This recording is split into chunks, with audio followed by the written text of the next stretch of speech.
Hi there, welcome to Meet the Leaders. We are in Albany. It's the kickoff. Another session is starting, and we are pleased to be talking with so many of the legislators who are going to be so busy in this session, that is for sure.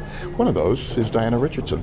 She represents the 43rd District in Brooklyn, and we're so glad to have you here. Thank you so much for having me. Welcome to the camp. Thank you. Well, it's another start. Yes. And you've been excited about it, I know. What are you looking forward to accomplishing this First of all, thank you so much for having me. I'm so excited for this legislative session. It's a time for the Democrats to really be empowered and to get things done. I'm looking for criminal justice reform, education reform, but most importantly, housing reform.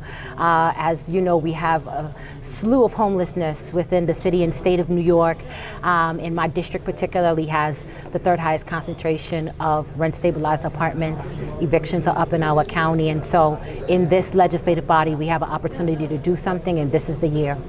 All right, it sunsets in June, the rent stabilization, yes. right? Yes. What do you hope to do? Do you hope to keep it as it is? Do you hope to increase the number of apartments that are covered by it? So essentially what we need to do as a state legislature is close up a lot of the loopholes that are in the law. First of all, they're giving vacancy bonuses. Every time a unit becomes vacant, there's a bonus for landlords. Therefore, it's an incentive to displace residents. I'm hoping that we can close that up.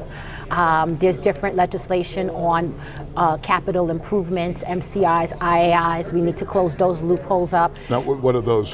So essentially, if a landlord does a repair in an apartment, they're allowed to then recoup their money for the repairs by adding on money to the rent. But it goes throughout the life cycle of the lease. So once they recoup, if you spend $500 and after they recoup $500, they're still allowed to still continue. And so these are some of the loopholes. You know, we have rent stabilized apartments in the state. It's a $2,700 threshold. Once the apartment unit goes above that, then it's no longer in rent stabilization. So adding on these additional fees through MCIs, IIs allows landlords to then skew the rent and then bring apartments out of stabilization onto the market. Yes, it's a very tricky thing. Oh, it certainly is. Well, yes. Now, what are you finding from your colleagues as to their feeling about it? I'm finding that, you know, the echoes of what's happening in the city is what's happening statewide. You know, housing is the #1 crisis. And so folks definitely want to move on these items. And so we're just building consensus to see what that looks like, understanding that the city of New York is not the entire state, you know, but my colleagues are very warm to it. And the speaker mentioned it this morning in his speech. So I'm so happy to be here and to get it done. Well, let's face it, the lobbyists for landlords and so forth are working long and hard, which is their right. I'm sure they are. To maintain or probably even lessen. Yeah, I'm sure they are, but they should be put on notice that the power of the people is greater than the people in power. And therefore, as they're working, the people will be working as well, and there'll be legislators like me here who are working as well to ensure that the right thing is done by the residents of the state of New York. Well, that means your work is really cut out for you I'm these ready. days. I'm ready. Well, housing is not the only concern that the state of New York has. It goes on. Yeah, you know, I'm so happy for the steps we were able to take last legislative session around criminal justice reform and around raise the age. But definitely, as an assembly, we put forth a very robust bill. Let's say it had A through E, but we were only able to pass A and B, you know. So I'm looking forward to revisiting legislation and, you know, going further with raise the age, really getting that bail reform, you know. Bail shouldn't be something afforded only to people who are rich, you know. We take up and remember Khalif Browder and what happened to him on Rikers Island. So I'm looking forward to doing speedy trials, you know, legislation. So the entire criminal justice reform, as well as education. There's over $18 million owed to School District 17, where I represent by way of the campaign for fiscal. $18 million owed to us by way of the campaign of fiscal equity.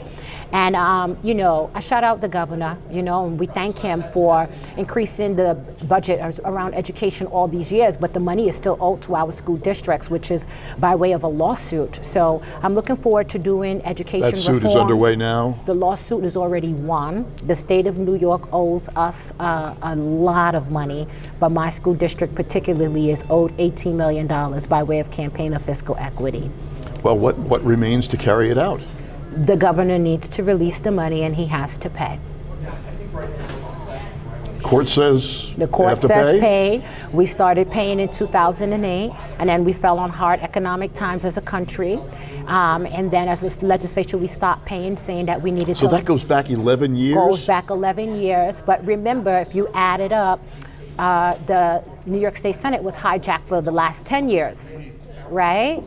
And so if you add up when we were paying to when we stopped paying to what has been happening here in Albany for the last 10 years, so the governor would say that he has increased the state budget for the last 10 years, therefore he's paid. But no. This lawsuit is very clear. Yes, you have increased the budget, and yes, we are grateful, but there are communities of color for generations and decades who were disenfranchised and not receiving the proper funding, and that's what that lawsuit exposed and then showed how much money was owed to each school district. Oh, Diana. School District 17 in Brooklyn is owed $18 million. That is quite a story. I'm telling you. That is quite a story. I'm telling you, David. Folks, you have this woman to reckon with and to be reckoned for, because she's going to be doing a job. Diana Richardson, thank you so much. Thank you for so being much. with I us. appreciate your time. What a real pleasure. Thank I wish you. you all the best. Thank you. In this session. Thank you. And you. We'll be checking in, don't worry, on Meet the Leaders. I'm David Smith.